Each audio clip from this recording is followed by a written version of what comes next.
All right, guys. Hey, Paul McClain here. Welcome to the Monday Morning Wake Up Podcast. Excited that you guys have joined. And right now we're sitting in a classroom setting. I've got integrity partner, good friend of mine, somebody that I've been able to build a business alongside for many years now, my buddy Trey Honeycutt. Howdy. Good to have you.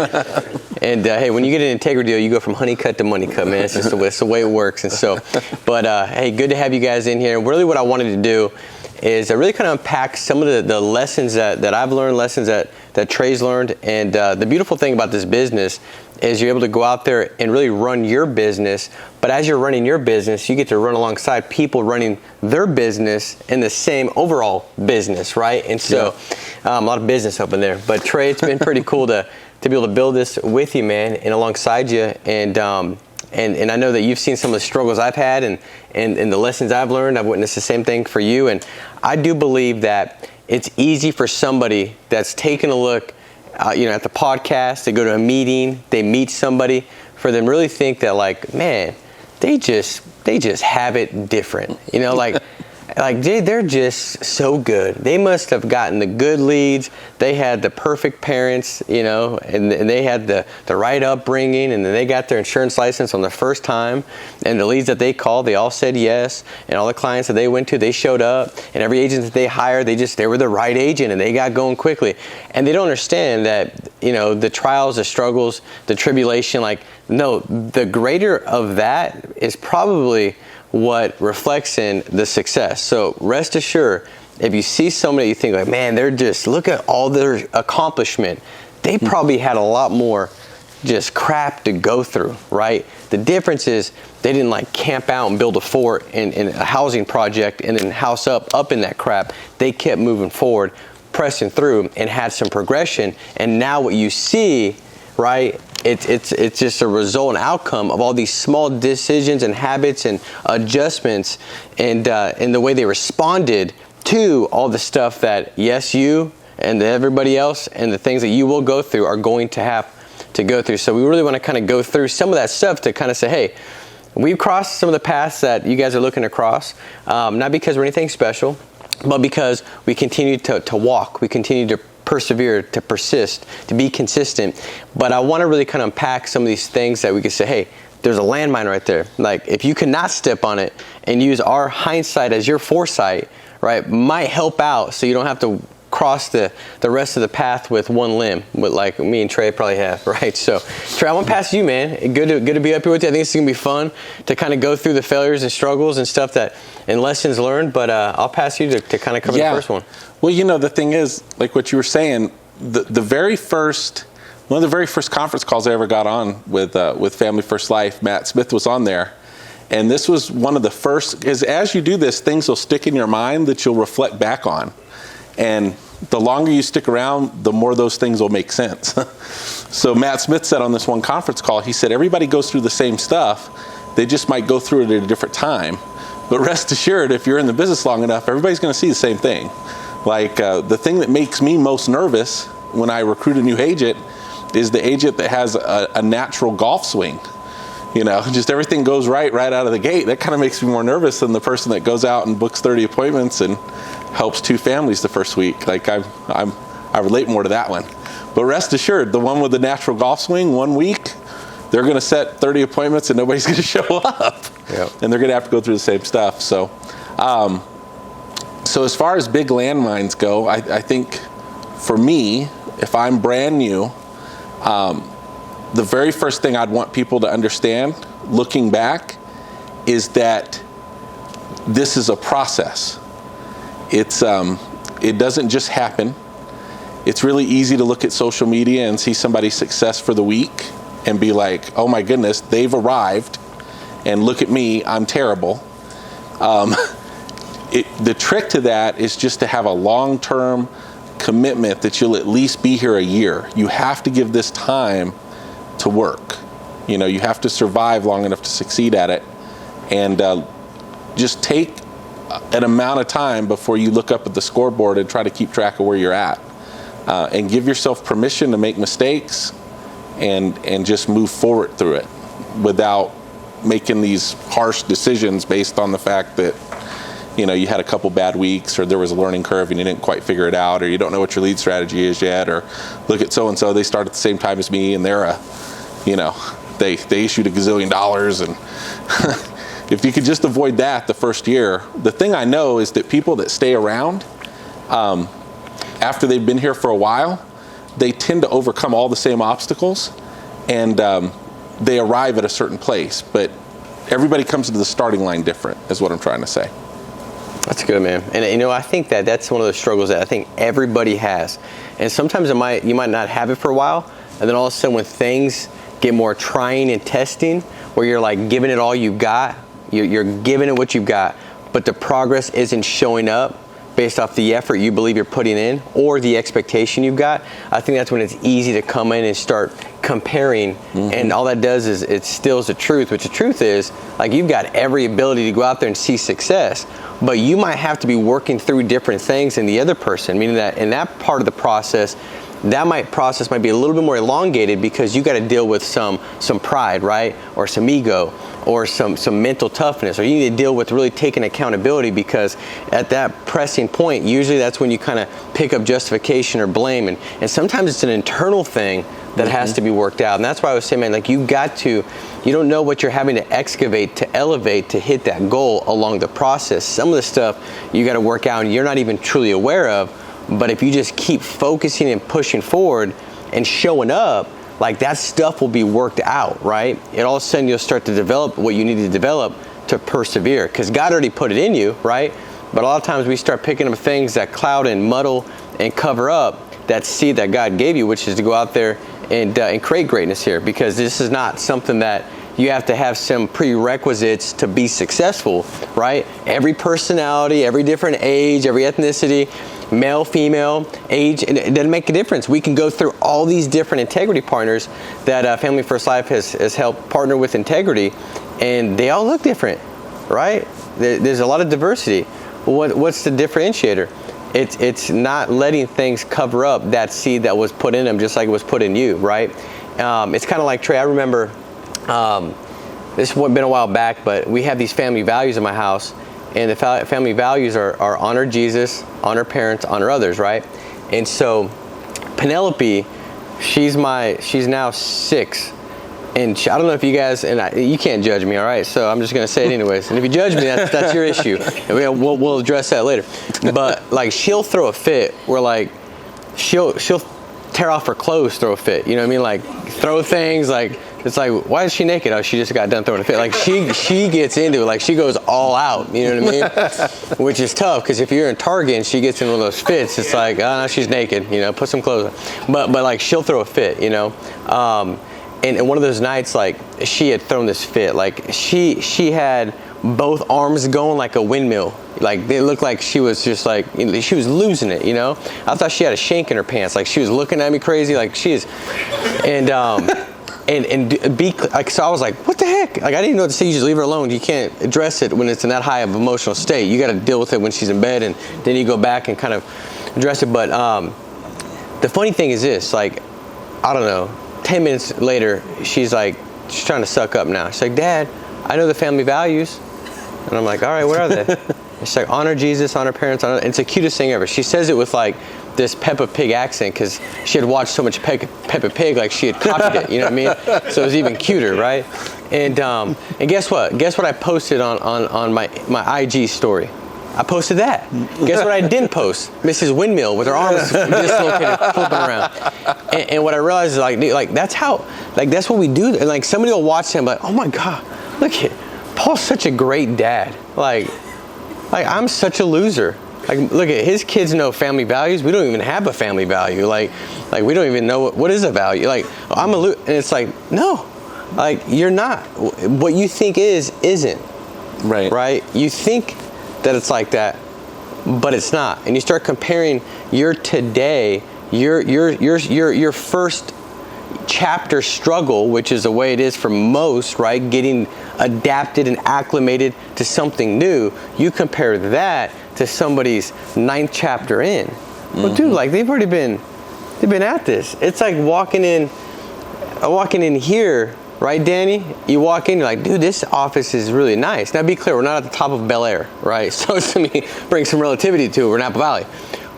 But if you would have went to our first office, right, Danny? You remember, dude? You would have been like, why am I signing that? Well, it's a waiver, because if you hit a wall and you get Hep C, it's not on us, it's on you.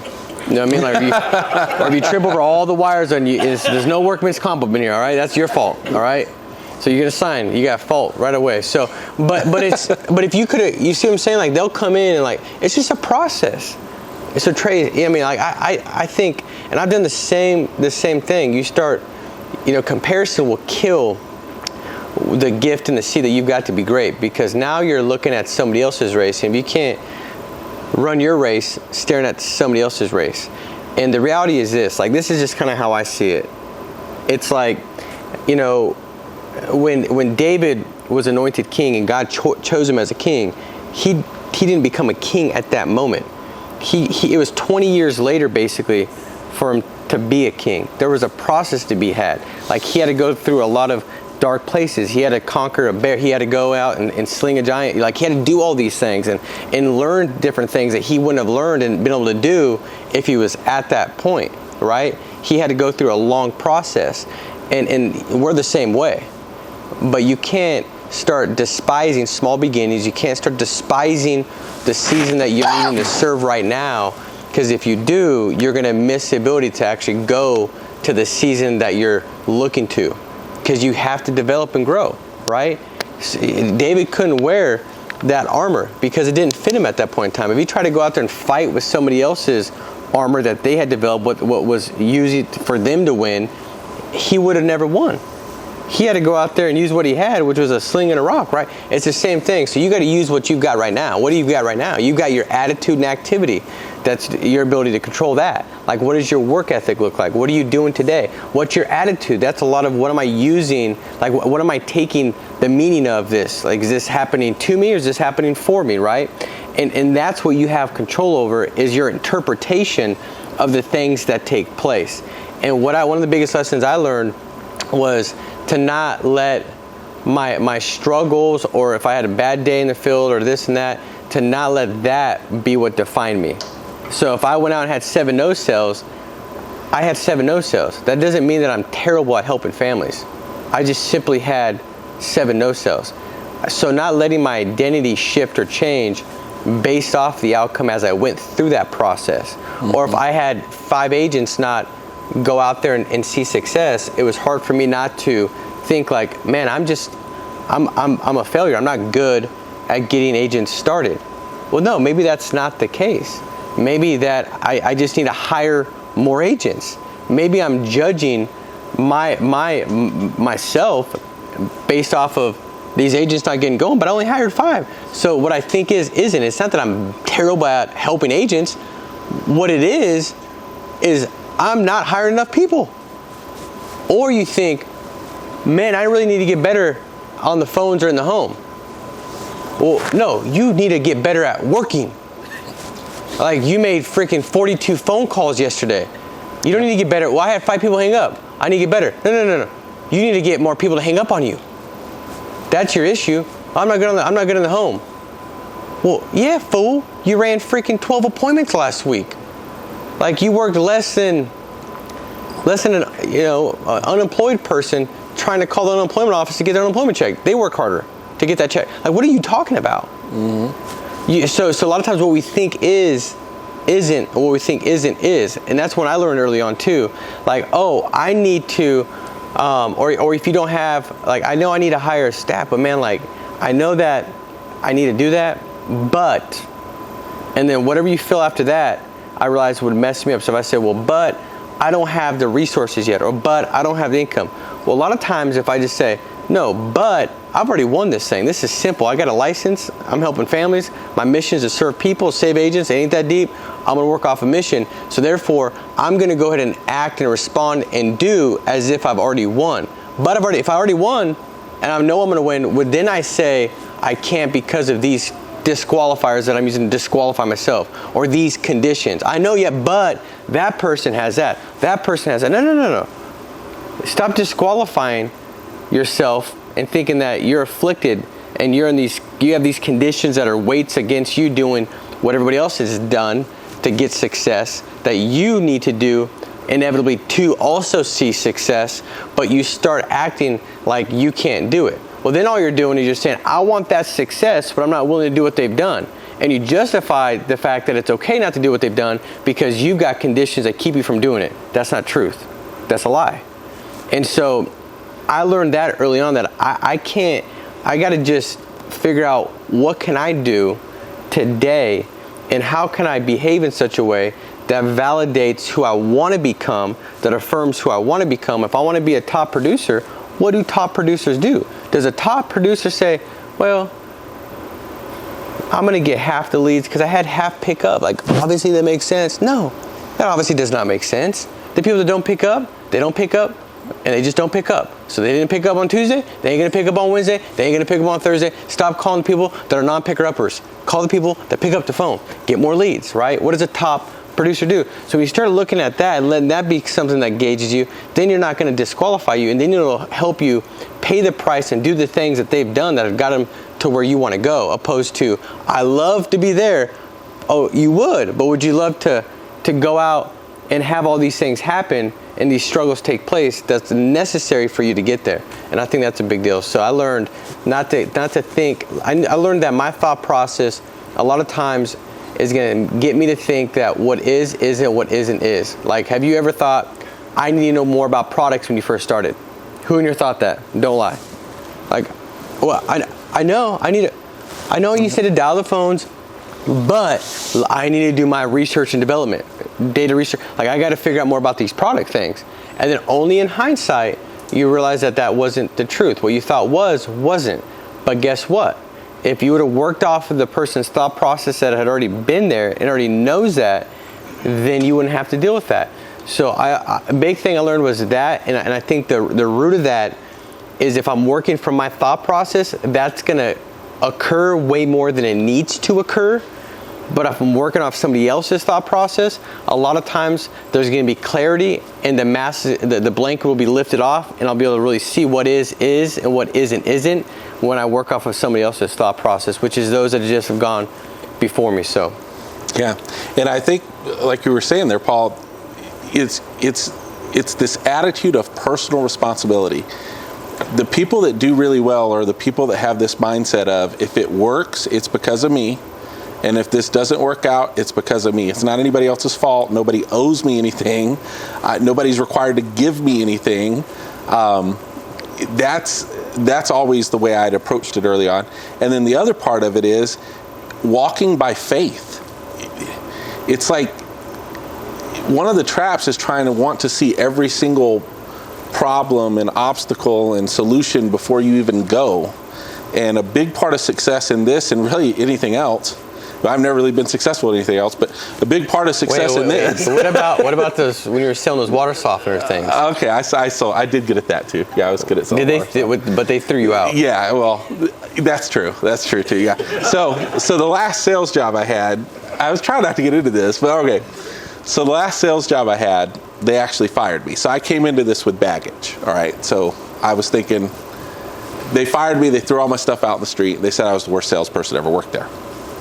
And so when I first got to FFL, I thought, well, I might be good at insurance sales, but I can't sell because they fired me, threw all my stuff out in the street. And I actually ended up getting a fight with two people on the way out the door. And I would have won, but the one lady, she was she was like 67 years old. But I had this voice in my head saying, you know, you're not good at that, and if it's selling, you're not a good salesperson. But what gave me a lot of faith in the beginning was the leads, you know, because I'm like, well, hey, these are people that asked for the help, and then all I got to do is show up and not mess it up. I could do that. I don't have to go out and drum up my own business or make people interested that aren't interested. I'm just talking to the interested ones. But where the faith comes in is the first dial day, the first 6 people you call say they already got it taken care of, or they're not interested anymore. So in this business, you're going to be pushed a lot where you have to have the faith to like take the next step all the time, and that never changes. That's the whole time. And then you have to have the self-reflection where you say, well, if it's not working for me, it's me. It's working for somebody else. That's not comparison. That's just interrogating reality. If they can do it, I can do it. I can learn. I can get better. I can overcome. I'm not going to beat myself up too hard. I'm just going to keep moving forward in faith. And a big part of that is being really grateful for what you actually do have. I think a lot of times the things that drive people out of the business is they think people are doing way better than they actually are doing. Like, just because you're issue paying all this business, there's still lead expenses, you still have chargebacks, you may be depositing, income and things are going good, but don't trick yourself into thinking that it's better than it actually is. Andrew taught me, it's never as good as you think it is, and it's never as bad as you think it is either. It's like anything else. And one thing I learned from Paul is I would come into the office early on, the first few years, I'd always come in and Paul would be in there and he'd be working and he'd be dialing and setting his appointments and doing his thing. And somebody would call him like, Paul, what are you doing? He's like, I'm just scratching out a living. And that's what he would say. I'm just over here scratching out a living. But he was there every day consistently doing it. And to me, from looking from the outside, they were like the most financially successful people I'd ever been around. But they had struggles just like everybody else. They just had more cash flow. And that's the thing you got to understand about the business is like, I was resourceful because I'd been broke for so long, robbing Peter to pay Paul all the time. That's how I got through everything. Like I was really good at that. Well, when I got insurance deposits, I just had more money to rob Peter and pay Paul with. So it just made me more resourceful with some more resources. I could do it bigger is all. And then at some point, it gets to where you can be really profitable at it.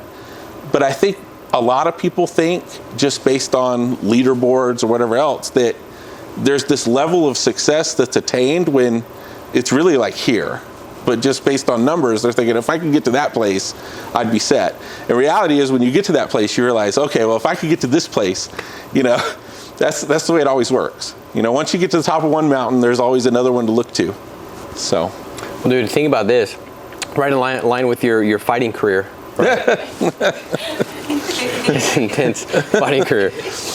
I remember we had gone through, so we had switched companies, and we had this litigation going on with this prior company, and we had this guy that was trying to serve us, right? So we were pretty like fleeting, man. Like we knew when to be there, it was intuitive. I'm just not going to come to the office today. I'm going to work from home. Why? I don't know. I feel something. But this guy kept coming in trying to serve one of our assistants, and the guy ends up serving the wrong assistant. Trey's in the office at the time. He was working as a recruiter, right, for Andrew, and so this guy runs off. Trey's fired up. Trey, you get him going. I've seen. So Trey steps this guy like he about wants to kill this guy, right? And jumps on his hood. Long story short, almost gets run over by the car. Yeah, almost gets ran over. The guy. It was all on recording. I wish we could. That'd be like the best. Somebody has it. We could have made that a part of your integrity video. I don't know how Brian has it with that, but what it showed was like what a team player, right? Now let me just give you my thought on this. So Trey's working as a recruiter.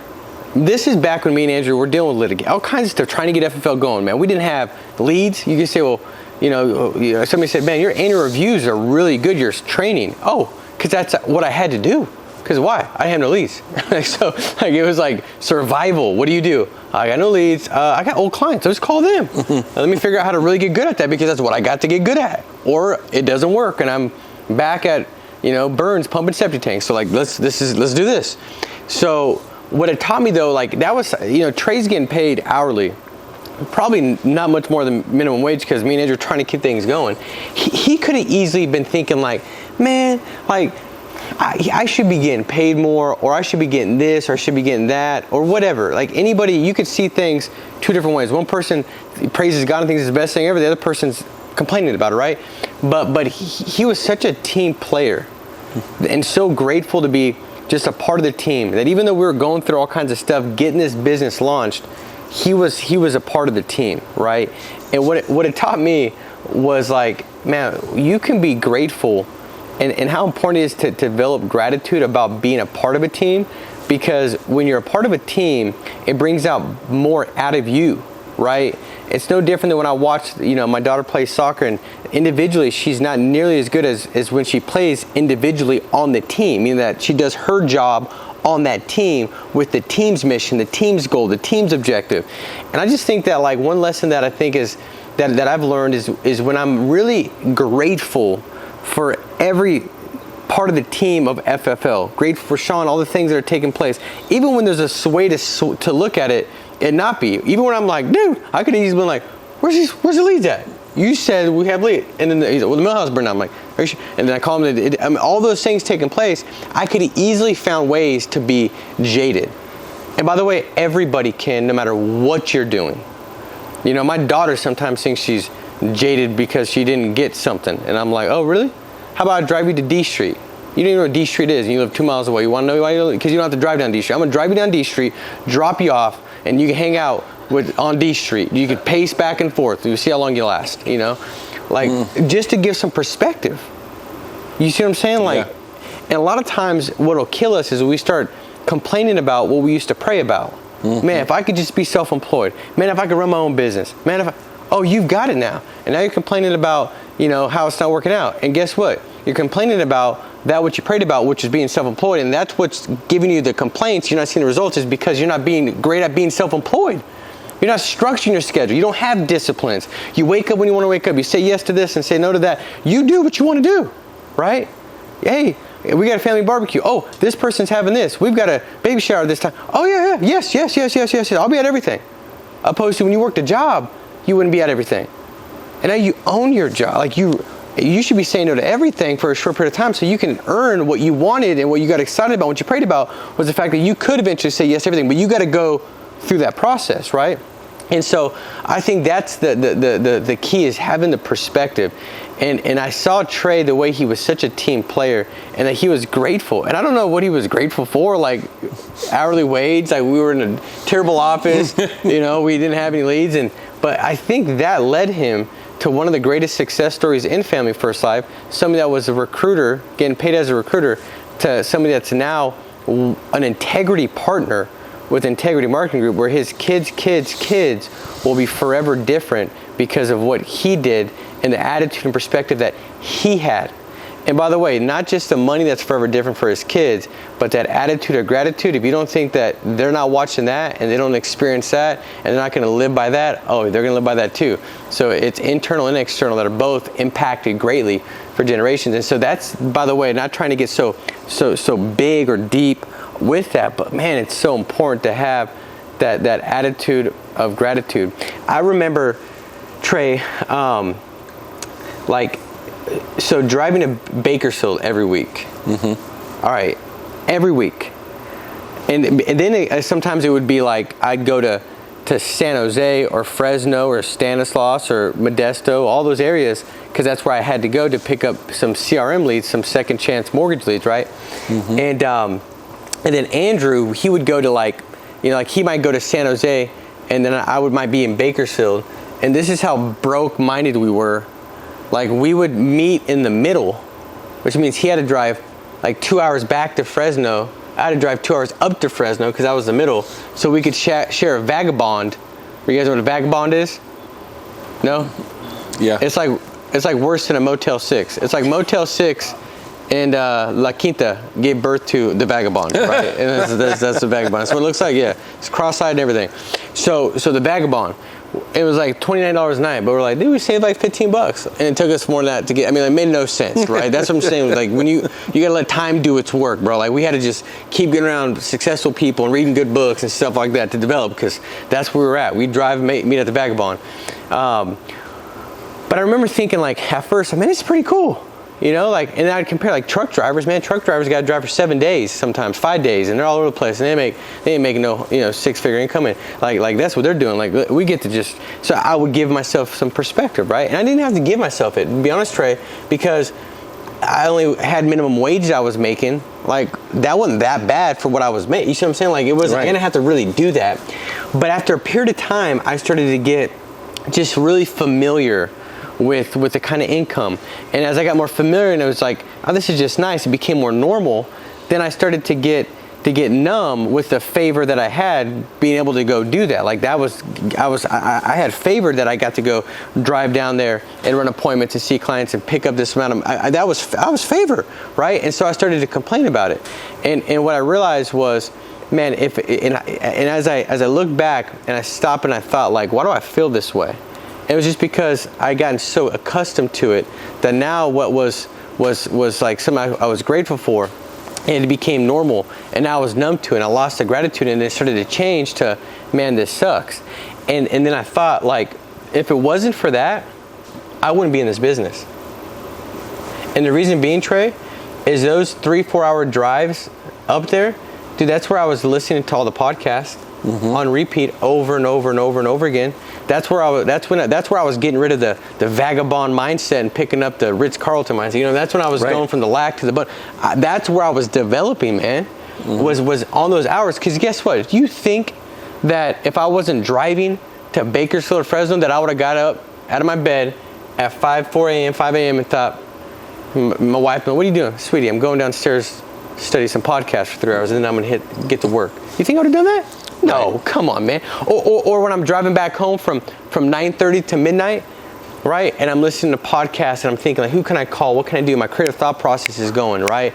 And I'm on this mission and I'm in the hunt, right? And I'm getting after it. And I know I'm not getting after it. So guess what? When I wake up in the morning and I had that long day, you don't think that I feel like I deserve more, right? That I deserve more? So now when I go out and get back on the phone and say that I don't feel like I deserve more appointments, I don't hold myself more as a professional, as a person that's going out there paying the price and giving it, oh yeah. You don't think that leads to more additional successes and wins that validate the identity that I've got in the first place that's starting to birth and develop? Now I can validate it because now I got results because I feel like I deserve it. All those things kind of start to stack on. Oh yeah. But do you think at night I would have got home at 7 o'clock from the office and told my wife, like, babe, sorry, no dinner tonight, no Netflix, I'm going to the dungeon to listen to podcasts? No, I wouldn't have done that. Man, I'd have been freaking eating hot Cheetos in my bed, watching Ozark or something. Like, what are you talking about? Yep. So, I mean, I just think that, that's like, you know, you just got to keep the gratitude there, because your performance is tied to your appreciation. If your appreciation falls, your performance will fall, and you won't even realize it. But a lot of it's just a mindset and attitude. You'll start behaving in such a way that really validates that lack of appreciation, or validates how high your appreciation is. And it comes from the understanding of you become what you think about most. That makes me think about that when you talk about listening to the podcast. You have to intentionally fill your mind with the right stuff. It's really important, and you got to be careful about who you listen to. You know, a lot of times when we say that, the first thing that comes to mind is somebody says, well, my friend doesn't think I'm going to be successful, or my family doesn't think it's going to work. And we all have to deal with that. But I'd go as far as to even say people that you look up to. Like, if the message they're telling you doesn't match the message that you need to hear, you got to get really good at, like, separating yourself from that. Like, it wouldn't matter. It's hard to give an example, like, because you'd never do it. But, like, if Paul ever came to me to complain, I would cut the conversation off real fast. Not that you'd ever do that, you know what I mean? But people would think, well, if this person's at this level, familiarity breeds contempt. That's the way it works.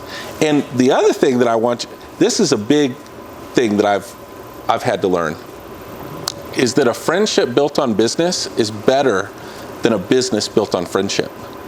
And the relationship part of this business is really, really important, but don't get too close. Like, I've been to Paul's house like a couple times. You might have been to mine once. He's my friend, but if the coach is at the barbecue after every game, he's not the coach anymore.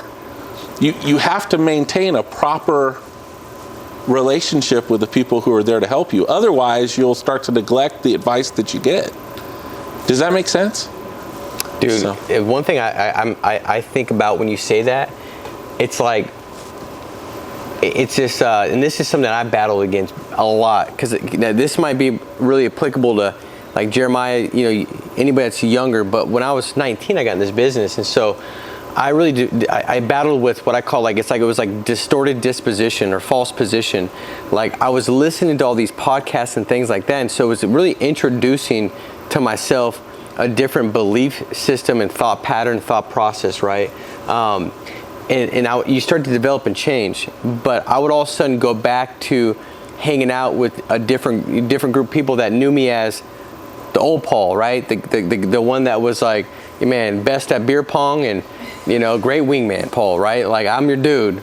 They knew me as that. And so as I went and hung out with them, it was not leaving the new position that I was going to, right? This new identity, how I was going to hold myself, my thought process, not dropping that down to basically make them feel okay. That way they didn't seem like, wow, he's different.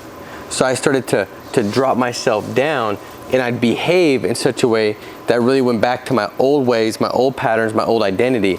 The problem with that is it's very difficult to then bounce right back to it, because that thought process and belief system and new identity hasn't been confirmed enough, right? And so because it hasn't been confirmed enough, it's hard to go back right to that.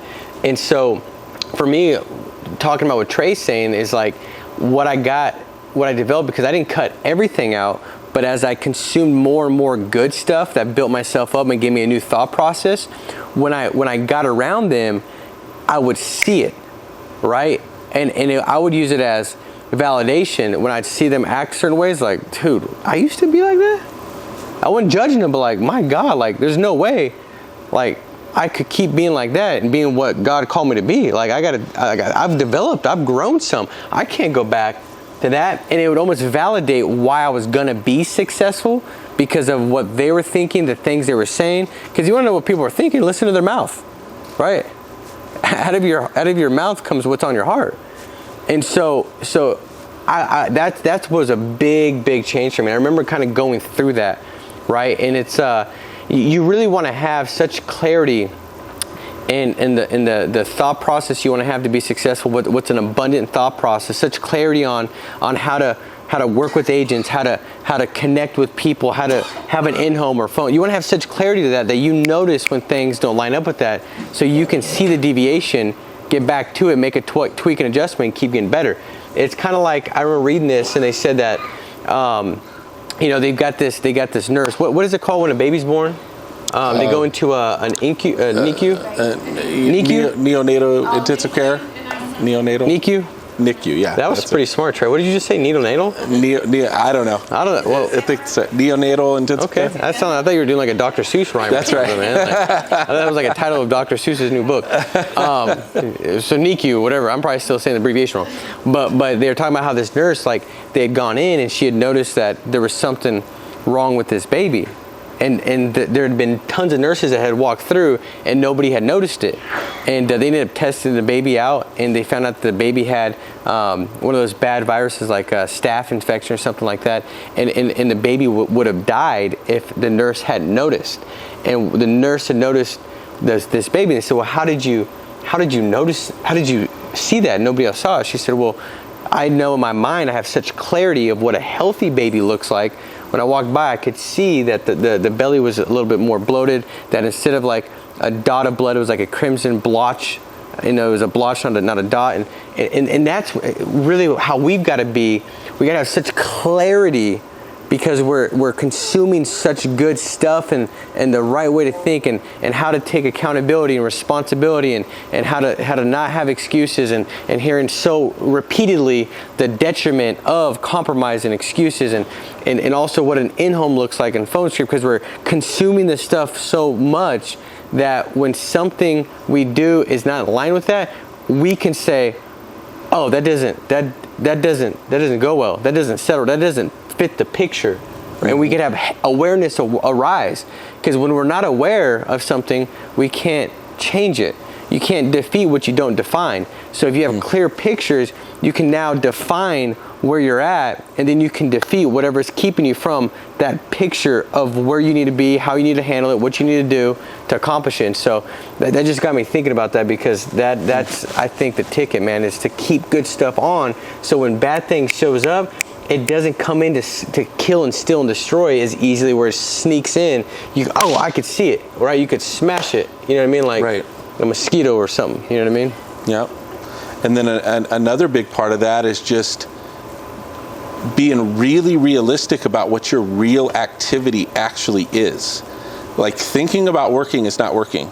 Listen to the podcast isn't working. He was doing it in the car so he wouldn't fall asleep on his 3-hour drive home, 5-hour drive home, whatever, sometimes 7-hour drive home. But being really honest about what the activity is and what the results of that activity should actually be. Like, people will say all the time, like I had a bad week. I'm like, okay, well, explain that to me. And they'll explain it to me. And it turns out they ran 7 appointments and sat on 3 and none of those bought. Yeah. That's not a bad week. That's a bad day. They just took all week to get to it. But if you're consistently running 30 appointments a week and that's your goal, and a big thing for me, when I look back, because I struggled with it. So Andrew and Paul were already really good at selling insurance when I met them. And Paul could go out and run 18 appointments, 20 appointments a week and hit Hall of Fame production because he was really good at it. And Andrew could hit Hall of Fame production with like 26 appointments a week. That's what it took, because Andrew didn't close as much as Paul. But they could get that done in like 2.5 days in the field, because they would do every hour on the hour. Like, they could run a 17-hour day, see 12 people, sit with most, like, they were good at it. So what I thought was that for me to become successful was to copy that. So I spent all this time trying to cram activity into 2 days, and that actually hurt me, because if I would have just focused on running 30 appointments a week, 4 days a week, that learning curve would have been much easier to navigate it and much easier to measure. But what I found myself doing a lot of times is 1 week I would do 20 appointments and I'd sell X amount. And then the next week I'd do 5 appointments and I'd help 15 families. And I convinced myself, well, if I have more rest, I'm more effective in the home. I'm better in the home. Where the reality is, the numbers, if I took them over the course of the month, worked out exactly the way they were supposed to based on the appointments. It's just the first 15 of that 20 appointment week said no, and the next 10 said yes. If I did that every week, my numbers would have doubled. Does that make sense? Hey, think about it. This is perfect, because Danny, do you remember that conversation we had a while back? You hadn't hit your goal for like 2-3 weeks, and I said, send me your numbers. And we go through the numbers, right? And we do the math, because he had his appointments that he had booked for the week, how many he had sat with, and how many families he had helped. And all we did was we divided it by the AP, what he had written for the week. And we had a ratio and a number of every time he booked an appointment, it would equal this. Every time he sat with an appointment, it would equal this premium. Every time he helped a family, it would equal this. And we did the math, and I think Danny was like looking at like, give me some help, man, some feedback. There's something to tweak and adjust. And it was one of the quickest conversations we had for me to help him. I was like, dude, we did the math. You just booked on average. If we took this last month, you averaged 4 appointments less a week. And if you would have had those 4 more appointments a week like you did the prior months, you would have been right on your goal. So there was nothing deficient with him. It wasn't like he got off his game, nothing like that. It was simply like just appointments. And he was tracking his numbers too, because he had them. But sometimes we don't sit back and actually look at our business and look at the ratio, right? And once we do that, then all of a sudden it's revealed that what we thought wasn't. Like, I thought I was bad. No, you just need to book 4 more appointments. What does it look like? We'll get X amount of more leads, right? And it breaks down to be that simple, right? And so, yeah, dude, 100%. Yep, it does make a lot of sense. It's like, we had this conversation one time where I was writing whatever I was writing, and in order for me to write more, I thought in my mind that I had to double my activity. And sometimes that's true, but in this particular circumstances, I go to Paul and I explain the numbers, and he goes, you don't have to run 60 appointments a week to do it, you just need to run a few more. And what he was trying to explain to me was, a lot of times when we try to quantify these little numbers, especially when you're starting out, like when you're starting out, you're like, I dialed for 8 hours and I booked 6 appointments. I'm awful. I have to dial for 16 hours to book 12. Well, if you're consistently doing the activity, what ends up happening is the result is magnified. It's exponentially better, because you can't account for momentum and getting better at something. Exactly. And in the beginning, there's this learning curve where you're getting better, and then that'll drive the numbers up higher than you just Is this making sense what I'm saying? I hope so. Yeah, 100%. I'm kind of confused myself. Well, you say, I learned this from you when you said, like, don't make a long-term, like, conclusion or decision based off a short-term of outcomes. And it's really very much similar, man. Like, it's like flipping a coin. If I flip a coin right now and I flip it, 3 times, it's very likely that I could get all heads, right? Very likely. Very likely I get all tails because it's just 3 flips, right? So then you would say, like, dude, you tricking with me, bro? Ain't no 50-50 shot. Like, it's 100%, man. You're a liar. It's like, no, fool. You got to flip more. Now, if I even flip it 10 times, it's not very likely it'll be 5 and 5. It's not. It's very likely to be 6 and 4, 7 and 3, 8 and 2. Very much more likely to be one of those, and it would be simply just 5 and 5. But if I flip it 55,000 times, it's going to be about spot on 50-50. It might be 49.9 to 50.1, but it's going to be almost identical. And that's exactly the same thing. You want to have the law of large numbers really reveal the ratio and what's the true ratio, right? Because if you don't, you go out 5 appointments in a day and think like, man, all I need to do, and that's the rub, man. Like we're an agent, and I have had that where I went out and had 9 no-shows in a row. And I'm starting to think that, like, oh my gosh, my ratio is terrible. I don't help anybody. Like, I literally thought about, I don't know if I should say this, but it's true. Like, I thought, like, after having 9 no-shows, and I remember, like, don't get emotion, don't get too high, don't get too low. I've heard it all on these podcasts. It's hard. It's hard in the moment. I remember thinking, like, you see that rock right there? I wonder, like, about that window. Yeah. You know what I mean? Like, if they would even know. Because they probably don't even remember me calling them, Not answering them. I felt like a lost kid at Target, like screaming mom or something. I was lost. Like, I'd rather them open the door and punch me in the face and then walk away. I'd be like, at least I'm here. At least they know I'm here. But, like, there's a ratio to be had. And so if I start thinking like that's how it's always going to be, I'm going to mess up my true ratio. My emotion will screw it up. But if I go out and I have just 4 appointments in a day and I write and I help all 4 and it's like some crazy amount of volume, then I think like, all I need to do is have 4 appointments a week. And then I go out the next 3 weeks and I have 4 appointments. Now the numbers got to sway back. Now it's like I have 4 terrible weeks and I think I'm terrible. Now I went from a high peak to a low. And now I'm all screwed up. I'm messing up appointments that I shouldn't be messing up, right?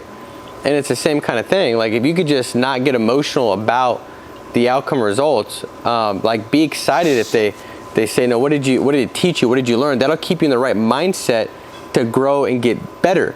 But the moment you stop doing that and you focus on, man, this is terrible, I'm not any good, or they're not any good, or any one of those two, either I'm not that good or these leads ain't that good. Both of those cause you to be bitter. And when you pick up that, you're gonna mess up the next appointment that was yours, but you'll say something in a certain way. You won't say something though you should have said. Something will happen, you'll be too fast. Something will take place to mess you up, right? And so that's why you gotta just stay. Success is even kills what I realize. It's right in the middle, because having too good of a week can mess you up too. And then compromise comes in. And let me just tell you guys this. What I learned is in this business, man, compromise, Trey, is a killer. That, like, for me, that was my struggle. Like, if all of a sudden that last appointment that I normally would go to, I had such a great day, or man, such a bad day. Like, the day, whatever it wasn't what I expected. If it was what I expected, it was easier to go to that 8:30 appointment that I wasn't going to get to until 9:30. It was easier. But if it was so bad, it was like, man, I just need to start fresh tomorrow. I'm going to reschedule that. Or if I was crushing it and I'd helped every family, I'm batting 100%, like, man, what does it matter? Like, man, I'm a beast. Like, I'll reschedule it and I'm going to sell it tomorrow. Like, I'm good, dude. Like, I got this, As I drag my leg behind me as I walk to my car, like, they don't even be knowing about me, man. I'm 100% close ratio, dog. And then that compromise, though, guess what? That shows up the next day. It just slowly, because now it's that discipline, that habit of. And so I realized that, man, like, that's why you got to have legitimate non-negotiables, where, man, it does not matter what the outcome is. This is just what I do. And so I started to convince myself, like, man, if I don't go to the last appointment, then guess what's going to happen? If I don't go to the last appointment, then tomorrow I'm probably going to sleep in. And if I sleep in, I'm going to forget to take my kids to school. And if I forget to take my kids to school, I'm going to have child protective service take my kids away. I'm going to take my kids away. I'm going to get really depressed. If I get depressed, I'm going to be on Xanax, Zoloft, and lithium because I'll probably become and then if I'm taking that, next thing I know, I'm going to be homeless. And I'm homeless, I'm going to be one of those homeless people that doesn't wear any clothes. So I'm going to have sunburns and all that kind of stuff. And I'm going to have an infection. And I'm going to probably die of an infection. I'm going to tombstone and say, Paul died homeless of an infection. Like, that's where I started getting. You convince yourself of that. That's what you should convince yourself of. Right. So I start convincing myself, like, if I don't do that, if I don't floss, man, if I don't floss, then I'm not disciplined. If I'm not disciplined, then guess what tomorrow's, like, you got to think like that, because compromise, man, that'll kill. I learned that'll kill you in this business, like, because you don't have to do anything. Right. Technically, nobody's going to fire you, but what you don't realize is you will get fired because you ain't making no money. Guess what you're going to have to go do? Get a job, which means you lost this one. Mm-hmm. So I'm just compromise. That was part of my biggest lessons learned, that compromise, it can sneak in where it's like, well, I know I need to call that interview, but I'll just put it off. Oh, it's going to show up somewhere else. And so I realized, like, now I got to stick to every little thing I say, because even more than when you're an employee, when you're self-employed, man, like, your word is everything. I mean, there's been a lot of studies that say, what's the number one quality you want in an employee? You know what it is? Dependability. I just wanted to be able to depend on them. I just want to not have to think about it, right? I know it's done. If I said it, it's going to get done. Well, guys, like, when you're self-employed, that's with you. Like, when you say it, you have to be able to depend on yourself that it's going to be done. If you could do that, man, it's going to be very difficult to not find success. Yeah. But if you don't do that, it's a matter of time before those little compromises start creeping in. And then when those compromises creep in and you stop being disciplined, guess what happens once you start engaging in compromise? You start picking up excuses, justification, blaming. Well, it's because of this. It's because of that. It's because of this. It's because of that. No, it's because you didn't keep your word. Yeah, and that is what it is. And if you're sitting here and you're thinking, well, I've let myself down, like, for the last several months, like every day, because I went through this routinely. Like, that's a real struggle for me. So I'm here, I'm there, I'm keeping self-promises, I'm letting myself down, I'm keeping self-promises, I'm overeating, I'm going through the whole thing. Maybe we'd edit that out of the video. But but the key to it is setting up a game you can win. Like, at the beginning of the day, say, what are 5 things I can do today that if I accomplish those things, that would be a win? And that's what you make the wins about. You don't make the wins based on the results. The results come last. If you can make it about the activity and hitting those activity goals, and then you celebrate when you do that, if you do that long enough, there's a probability of success. And when the compromise comes in, anything you do more than once becomes easier. The first time you go home when you have 3 appointments left and you give them to somebody else, it's really easy to do it again tomorrow. But what's really interesting is, for those of you who are looking to recruit a big team, all the lessons that you're looking for to be able to coach a team come at the end of a day where you go to the last appointment and you didn't want to. Like, the biggest annuity sale I ever got, Paul, this actually happened. This is the craziest thing. I had 8 or 9 in a row no-shows. I went to the 10th one, which was supposed to be like the 5th one, so I went back to a house. I sat in that one for 2 hours trying to close something. It didn't work out.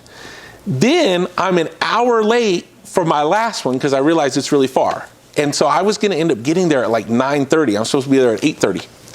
9:30 at night. I call the guy. I'm lost. I'm like, I can't find it. Keeps taking me to the end of this dead end road. Like, what do I do? I guess I got to call him. I call him. He goes, yeah, come on over. I'm like, crap, I was really hoping he wasn't going to answer. I don't want to go over there. So I just want to start again tomorrow, man. Chick-fil-A closes in a few minutes. I'm trying to give me some McNuggets, or they don't call them McNuggets, chicken biscuits or whatever. Hey, just because it's Chick-fil-A does not mean, I was on this weight loss journey eating Chick-fil-A every day. It didn't work. So anyway, I show up there at 9:30. I show up to this house. I go in. I start talking to him about life insurance. He tells me no. I'm like, he didn't want it either. I'm terrible at this. I look down at the table, and there's an annuity company I won't say the name of it, but it's not the one that we typically use. And there's a basically a brochure from the annuity company and some numbers written on it. And I go, what's that? He goes, well, a guy came over at noon and helped me with this rollover. I was a postal worker, and he said, this is the best one. And I go, I think I have one better. He goes, what do you mean better? I go, I think it'll give you more income. He goes, well, it's 500. Well, it's a big chunk of money. It's my life savings. Well, how much more income would it be? I go, I don't know. I looked it up. I wrote him that. I replaced it from the guy at noon. What the heck? Like, that kept me in business for like months. Yep. And everything that could have went wrong. And I'm convinced there's this book. It's called A Fortune to Share. You find it on Amazon. It was written in like it was written during the Depression. And it's about this guy that sold life insurance during the Depression. And the whole book is like a true talk from FFL. Like, it's unbelievable. It's like, that guy would have fit in here, you know, and this is like over 100 years ago. And I don't know where I was going with the whole book thing. But that's what he talks about in there. It's just like, I'm convinced that, you know, in heaven, there's a bunch of insurance agents that died like 100 years ago that just stand around and like watch to see what we'll go through. And be like, oh, that was good. That was good. All right, now throw them a bone now, you know. And then these things happen. And so it's weird how it works out. Yeah, dude, I think it's like most of the stuff that you go through as a producer, that stuff is going to serve you well as you work with agents. It's going to give you a level of empathy, and it's going to have you be able to wear the shoes that the person that you're going to be coaching is wearing. And if you didn't go through some of these things, you wouldn't be able to help them. So I think having that perspective allows us to kind of keep that attitude of, man, this is happening for me, not to me. Because maybe this is happening, like when I had the 9 no-shows in a row and we were going through the litigation and we didn't have any leads and all those kind of things, man, that really kind of, I took so much from that now when an agent says, man, these leads are this, I'm like, whoa, dude, I've worked every single one. And that belief that you've got is why you're not getting the result that you've got. Because my belief is that they sent in a form, they either don't have life insurance or they don't, they desperately need it. That form just simply gives you credibility to call them. And if they do have it, we have so many different options, we're gonna be able to give them a better plan. And because I've gone through that, in the moment I could have felt like, man, why is this happening? Like these 9 no-shows, and I didn't come up with the close at the end of the phone script to really tie it down, only because the pain of those 9 no-shows hit me so hard, because it was back-to-back. It was the first day I'd ever booked 9 appointments in a day. And before I was only booking 4 or 5 back when I just got started, and I felt like, this is terrible. Like I was, you know, back then I was broke-minded, so I was thinking about all the money it cost me in gas and also depreciation. I had the factors going, like my car depreciated 1.2% based off of today's market value. That's going to cost me. I'm like, what am I doing? But what I'm saying is, like, that stuff, you know, really had to happen so I could give that to the agents that would come on that needed a testimony, that needed me to speak some life and truth to them about it. And what I realized in this business is, as you grow it too, like your agency is they're gonna do half of what you did right and twice of what you did wrong. Not just activity, but also attitude. Which that is a big deal. I mean, that like if you don't have accountability and you're not focused on attitude and activity, that everything in my business and everything where I'm at, it's a result of my small decisions, my small responses that I've got. If you don't have that, your agents are not going to have that. And if they don't have that, you're going to be taking some heavy medication really quick as you grow your business, because it's a lot of work. And that's the one thing I loved about Sean, is he cut that first pattern into the blanket of Family First Life, which was have some respect for yourself. Did you die? Right? Those kind of things into the clock. So when I had things happen that didn't happen the way I wanted them to happen, whether that was lead flow, whether that was carrier selection, whether that was chargebacks, whether that was getting the help or support that I thought maybe I needed, or whatever else that I wanted to complain about, he would say that, and so it would, boom, get me right back to personal accountability. Like, have some respect for yourself, dude. It's your freaking business. Like, what do you want me to do? Fly out there and hold your hand? What do you want me to? Oh, you wanted me to give you your agency? You weren't gonna go figure it out? You were gonna build it? Oh, like, well, I make my decisions because it's my business. You make your decisions because if he didn't have those, that kind of that attitude and activity personally, what would I have duplicated? And if I would have duplicated anything other than that in the season of new company being born and all the things that had to happen, I wouldn't be in this business. No shot. Yeah. So it was a reflection of his crazy work ethic and his attitude of like pure accountability. Like when things went, it was like, it's on you, it's your business, there's nothing outside your control that's going to keep you from growing, figure it out. I wouldn't have adapted, I don't think. And it was like when we first got started, 80% of clients I sat with, because we only worked mortgage protection, we only had 2 vendors, Andrew had already sat with them. And 80% of clients that he had sat with, I had sat with. So I could easily have been like, this doesn't work. All these clients have already been helped by Andrew. I might have thought about taking Andrew out because like I got kids, he ain't got kids yet. Like, it's survival of the fittest, bro. But instead I thought like, this is good. This is good. I'm glad this is happening. How can I grow and get better from this?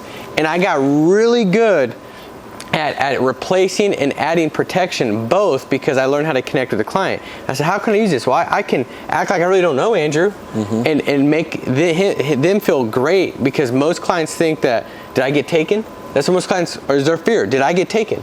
Did he get one over on me? Can I trust that person? And they think that when they leave.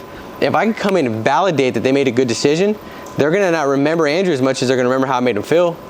Because they'll forget what you said, but they ain't going to forget how you made them feel.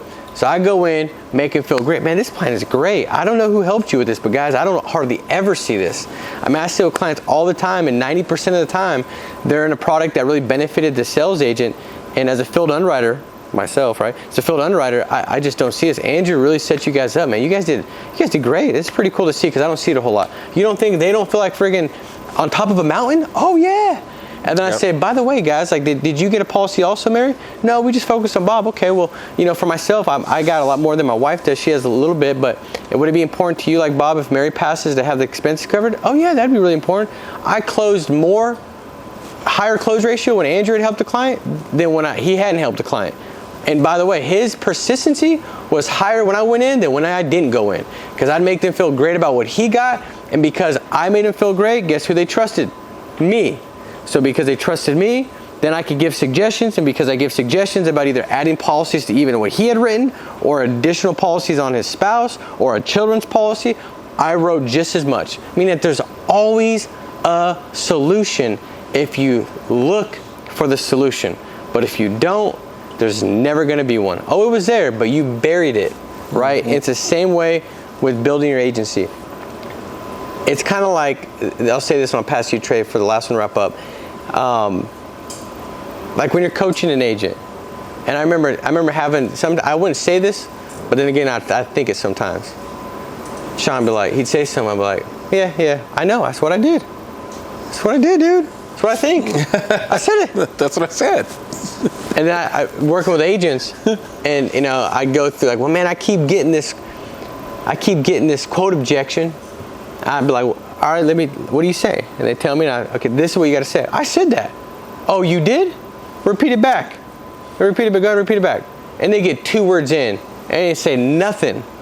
Like I said, what they said was the antithesis. What they said was like, well, if you wouldn't mind, Betty, it only take you about 10 minutes of your time. If you could just carve it out, I'll be in really, really quick, as fast as I possibly could. Oh, but if tomorrow doesn't work, I could do the next day, or the other day. In fact, the next 2 months, I'm just chilling. I'd love to see you if possible, but if only you got time. I mean, they say something stupid like that. I'm kind of like placating a little bit, but not really. I mean, it was almost close to that. They were like, that's what I said. You saying that's what I said? I said that? But like that there also permeates to your group. And all that's saying is like, I got nothing to learn. Yeah. I got nothing to learn. I just want validation to say it's not me. And like, if you really unpack that, you know how dangerous that is if it wasn't you? Well, how the heck are you going to fix it? I always wanted it to be me. Always. Because if it's me, I can fix it. If it's not, it's external, meaning that it's not attitude, it's not activity, it's external. Oh, that's dangerous. Well, then I'm going to be done. But good news is, it's always you. You know? And I learned that. It's always you. Amen. No matter what. Unless you want to, grab the affliction. well, then you'll be afflicted with some special condition that other people have used to persevere and accomplish greatness. But that same thing that they used, it'll be used against you because you let it to kill you. Mm-hmm. You know? Yeah. Dang, that was deep. That's the truth, though. That's how it works out. So, what else should we talk about? I don't know. Hey, the funny thing is, I got notes on my phone. It's a failures note. Yeah. And I was telling Trey, it's the longest one on my entire notability, and I've got 2,300 notes, and that's my longest note. Is all these? So, I mean, we could go for like 10 hours, dude. Like I've well, the last thing I do have a last thing. So one of the things you got to, and I watched Paul and Andrew do this, talking about that scenario where, you know, there was two vendors and they both got the same leads. You got to eradicate the attitude of scarcity. Yeah. There's always enough leads for people that want to pay for them. That's good. And they're the same. They're all the same. If you get enough leads to book 30 appointments a week, it's all going to work out the same way. Yep. And the thing that was so crazy, and I was in an interesting, because that was happening with you guys for years, mm-hmm. but I got a special view of it because Andrew would dial, set his appointments, and then you'd be there dialing, and you'd set an appointment with somebody he just saw Tuesday, and it's Friday. And Andrew never got mad, like, dude, you set that one? That's mine. Like, it was never like that. It was just like, okay, well, I set that one, and I'm going to go out and help the wife. Because he knew I wasn't going to do the wrong thing. Like, he knew I was going to help solidify the sale. Yeah. Right? But the scarcity is the person that goes out and tries to replace it, which is like, if you're with FFL and FFL, like that's a big thing that'll get you terminated.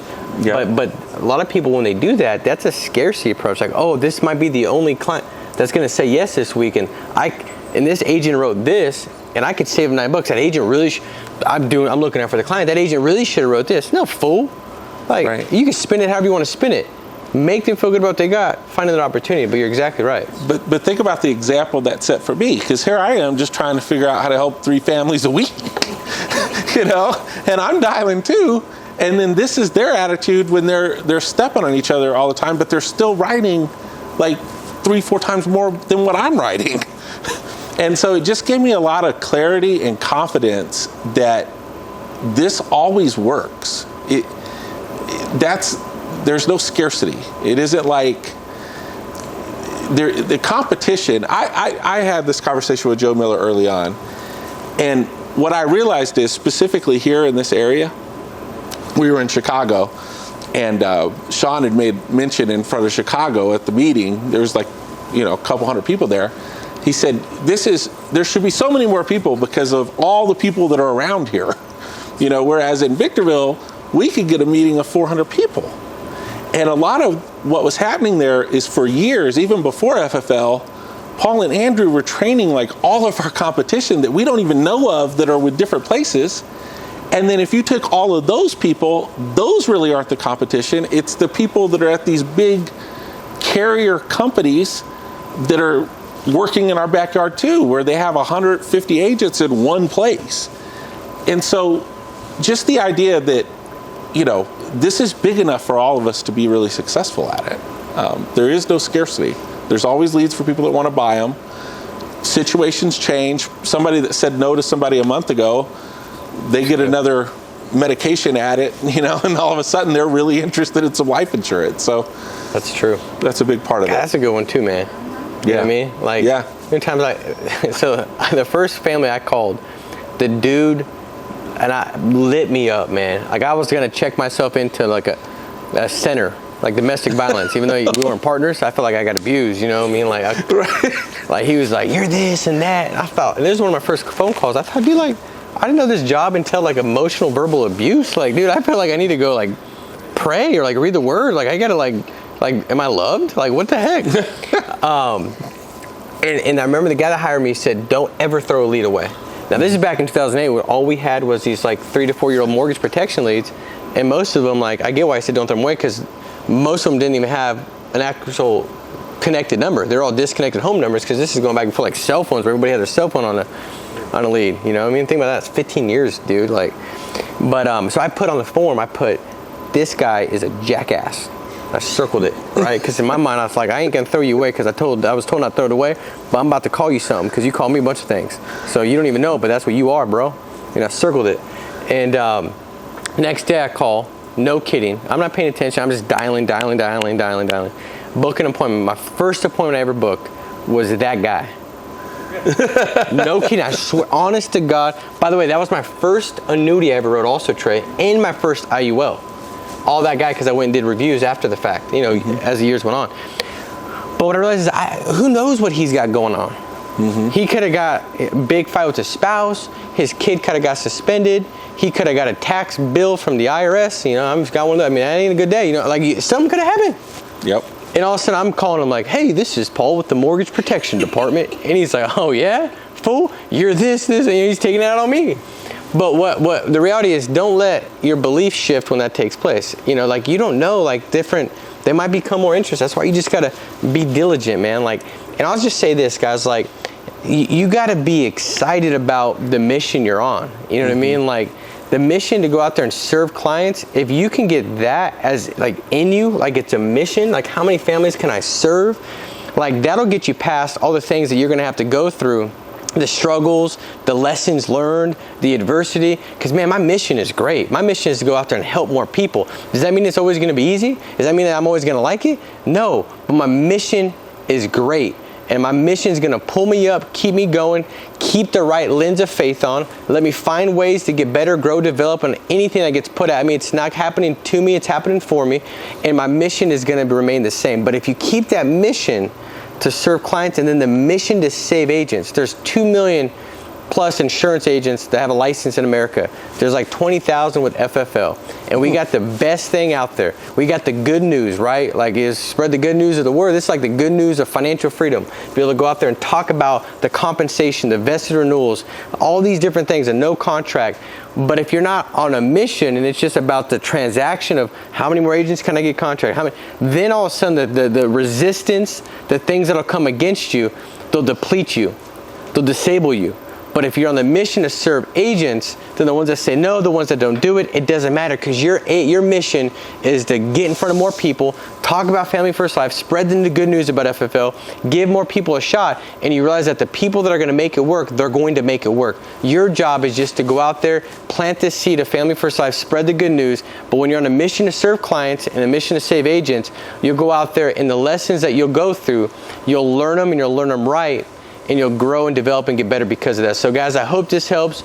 Trey, thank you so much, bro. It was fun to spend some time kind of going back through some of the lessons, and we could do this like for hours, man. When I say like I got, and I know you do too, but we got to go. So like this, subscribe, share it every week, subscribe because we'll put out new content that we believe is going to serve you and serve you well. Share this as well. I believe that when it comes to making an impact and difference, one of the things that you get filled up with the most is when you're out there giving, right? You're making a difference. You're helping somebody become a better version of themselves, and a simple share might do that where somebody that really needs this would be good for their mindset. It'll kind of help correct, it'll kind of adjust and get their mind back right on the path that's going to lead them to success. Maybe that simple share will do it. Also comment below because every week we have a drawing and 4 people win $250 in lead credit. And again, this last week, Trey, somebody came up to me in Chicago. They said, man, I won. I said, good, congratulations. They said, well, you don't understand. I won and I was in a spot where I had no more income. I had bad first couple weeks. I took that, invested in my business. No kidding. They said I went out and helped 5 families for the first time. Business is going. I'm like, man, that's pretty cool. So, it'll make a difference. Comment below. And guys, go out there, make it a massive week. Be strong. Stay steadfast. We'll talk to you soon. Take care. Bye-bye.